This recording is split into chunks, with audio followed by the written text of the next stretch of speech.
Okay, the Topic 20 article was on high intensity resistance and impact training with regards in improving bone mineral density and physical function in postmenopausal women with osteopenia and osteoporosis, and it looks at the Liftmore randomized controlled trial study. So there are three primary points within this article. The first being the osteoporosis exercise guidelines.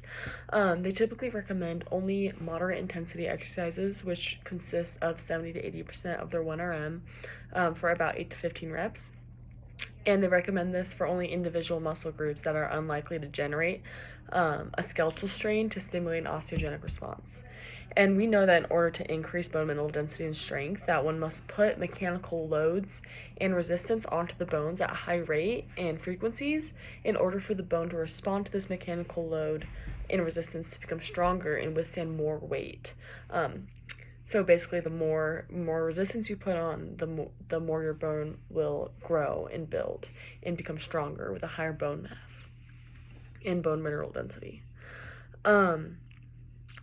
And then high intensity progressive resistance and impact weight bearing training, or HIRIT, can generate these loads, but there's an absence of evidence to support the efficacy of HIRIT in the postmenopausal and osteoporosis demographic with low bone density.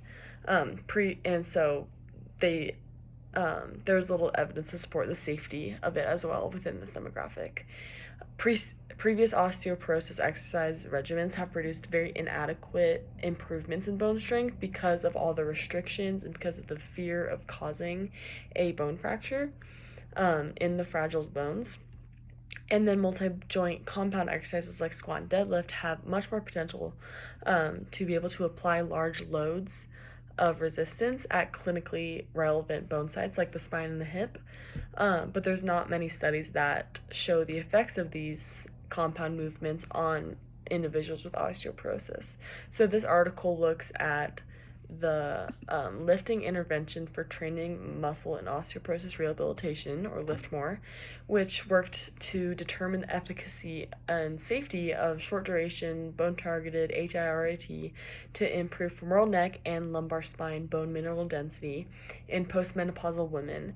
And in this demographic of the postmenopausal women, their bone mass ranged from low to very low. So they were at the bottom of the bone mass scale. They had very low bone mass. So the second primary point was just kind of how the study was conducted. It was posed as an 8-month study, which consisted of 30-minute, twice weekly, supervised high intensity resistance and impact training. And then, so that was the first part of it. And then with the positive control group, it was unsupervised, low intensity, at home exercise. And the allocation ratio of these two control group versus the actual group was 1-to-1. So the bone remodeling cycle duration usually lasts about 4 months, or takes about 4 months, but there can be a lag before new bone can be detected, hence the 8-month duration period of the study. But even just to be safe, the duration was extended an extra 2 months. So the study actually took 10 months. And so they looked at the bone growth between these two groups over the span of 10 months. The participants, which in the high intensity resistance and impact training group was a sample size of 49, and then in the positive control group was a sample size of 52. They were postmenopausal women that were older than 58 with low bone mass, and they had to have no lower limb or joint surgeries, no recent fractures or localized back pain for that lumbar spine. They had to be more than 5 years postmenopausal with no malignancy, no uncontrolled cardiovascular disease, which I thought was interesting. No cognitive impairment, no conditions known to influence bone health, and then no drugs other than the osteoporosis medication that they may be on to affect bone health. And so I really love how they did this, because the first month of their 8-month exercise regimen consisted of body weight and low weight bearing exercises with an emphasis on learning how to do their proper form. So I love to hear that they did this and they didn't just not teach them how to do these proper lifts or start them on weight that may be too high for them. I love that they took the first month to get that base learning down, so by the time the first month was over, they knew how to do their fundamental exercises properly. And then the resistance exercises consisted of deadlifts, overhead press, and back squat at 5 sets of 5 with intensity above 80 to 85% of their 1RM. So it was a high intensity, short duration regimen. And then impact loading was incorporated into the program via jumping chin-ups and drop landings. And so the positive control group participated in an 8-month, same 8-month, 30-minute, twice weekly exercise regimen, but it was home-based and it stayed low intensity. So they only stayed at 10 to 15 reps for below 60% of their 1RM. And they had this program to improve balance and mobility, but there was little stimulus to the bone. So they compared these two groups over the span of that 10 months to see how the bone mass differed between the two of them.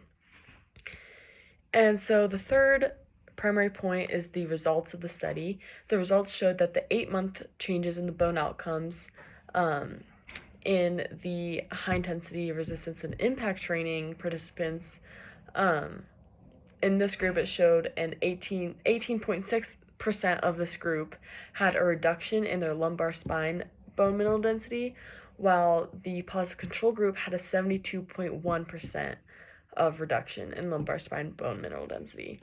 So over that 8 months, the difference is radical in how the HRIRT participants had a much, much lower reduction in bone density than the control group. And then 28.8% of the HIRIT group exhibited femoral neck bone mineral density reduction, while 62.8% of the positive control group showed that femoral neck bone mineral density reduction. So again, a very drastic difference between the two.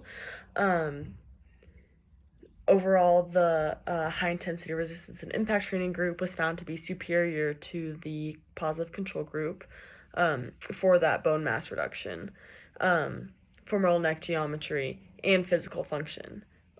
So in comparing the two, the high-intensity group was superior to the control group in all those factors. No fractures or major adverse events were observed during the study, which could show that despite the previous concerns, high-intensity resistance and impact training can be safe for postmenopausal women with low to very low bone mass, which is very interesting because of just all the previous osteoporosis exercise regimens just being so careful and backing off and being so conservative with their exercise regimens that it just shows no improvement in their bone mass. So this was mentioned in the article that the limiting feature of high intensity resistance training with the low bone mass and postmenopausal demographic is the perceived increased risk of fracturing fragile bones with this heavy loading. However, that overly conservative approach has led to an unnecessary standstill in this area of study, and I very much agree with that. I think that it's a really unfortunate lack of even studies that looks at this because of just the overly conservative way that people have approached the osteoporosis demographic.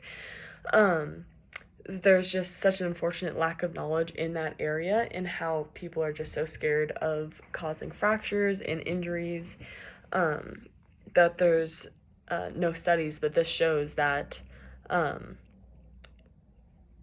that high intensity and resistance and impact training can be effective for that population. So that's really important to know. Exercising is incredibly effective treatment in preventing falls, especially in the older generation or the older population.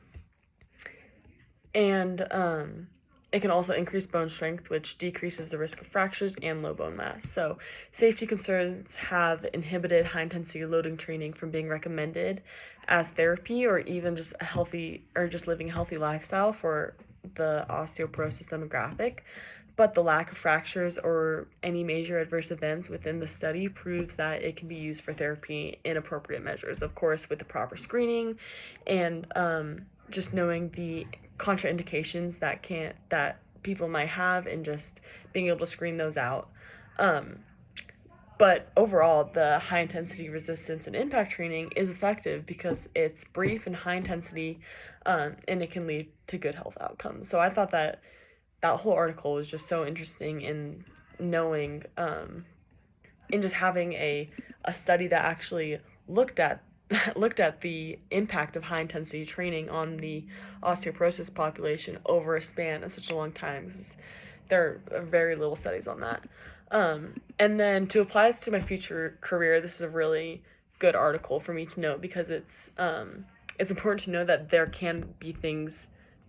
things that can be done for individuals with osteoporosis. They don't have to just back off and be afraid to load them with heavy weight. Obviously, we're not trying to just load them heavy on everything, but with the proper screenings and proper programming, they don't have to be afraid of this heavy loading or resistance training. They can do resistance training, they can do impact training, and it can in fact help slow down their osteoporosis and lead to a longer and healthier life where they can do more daily activities, become stronger and more active, and just have a higher physical functioning level. Thank you.